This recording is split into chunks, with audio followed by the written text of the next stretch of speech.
में जहाँ हर चीज, चाहे वह पत्थर हो, दरख्त हो, पानी हो या परिंदे, सब बातें करते थे। एक शानदार और खूबसूरत महल वाक़या था। इस महल में शहजादा एडवर्ड अपनी हसीनो नाज़नीन बीवी शहजादी बेला के साथ खुशहाल जिंदगी गुजार रहा था। शहजादा एडवर्ड और शहजादी बेला एक दूसरे से बेहद मोहब्बत करते थे। उनके दरमियान ऐसा ताल्लुक था जो अल्फाज से मावरा था, दिलों से जुड़ा हुआ, खालिस और सच्चा। लेकिन उनकी जिंदगी में एक कमी थी, वो यह कि उनके यहाँ कोई औलाद नहीं थी। उसके बावजूद वे एक दूसरे का सहारा थे और उनकी मोहब्बत ने उनके महल को जन्नत बना दिया था।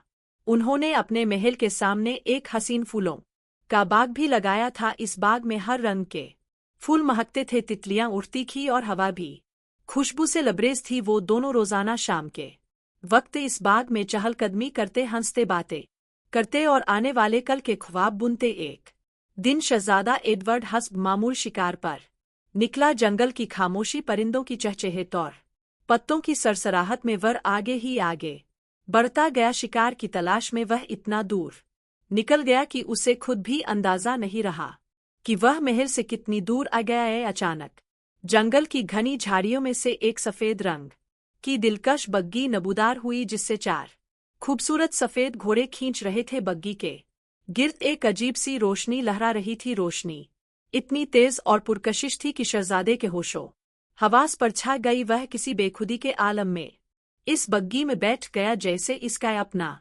इख्तियार न रहा। बग्गी चलती गई, पहाड़ों, मैदानों, नदियों और जंगलों को बोर करती हुई। एक बर्फीली सरजमीन, एक आयतलैंड पर आकर रुकी। यहाँ सब कुछ सफेद था, पहाड़, दरख्त, जमीन और हवा भी जैसे बर्फ में घुल गई हो। इस खामोश मगर पुरसुकून मंजर के बीच एक निहायत शानदार बर्फ का महल खड़ा था, जो दूर से सूरज की रोशनी में चमक रहा था। महल के दरवाजे पर एक गैर मामूली तौर पर खूबसूरत लड़की खड़ी थी। इसकी जल्द बर्फ की मानिंद चमकदार आंखें नीले आइस ग्लोब की तरह रोशन और इसके लिबास में बर्फ के जर्रात झलक रहे थे। वो बर्फ की मलका थी। बर्फ की मलका ने मुस्कुराकर शहजादे एडवर्ड का इस्तकबाल किया और निहायत नरमी से सर पर हाथ फेरा। लेकिन वो सिर्फ एक लम्स नहीं था, वो एक जादू था, ऐसा जादू जो दिलो दिमाग पर छा जाता है। शहजादे की आंखों की चमक बुझ गई और वह खामोशी से मलका के पीछे चलने लगा, जैसे वो किसी और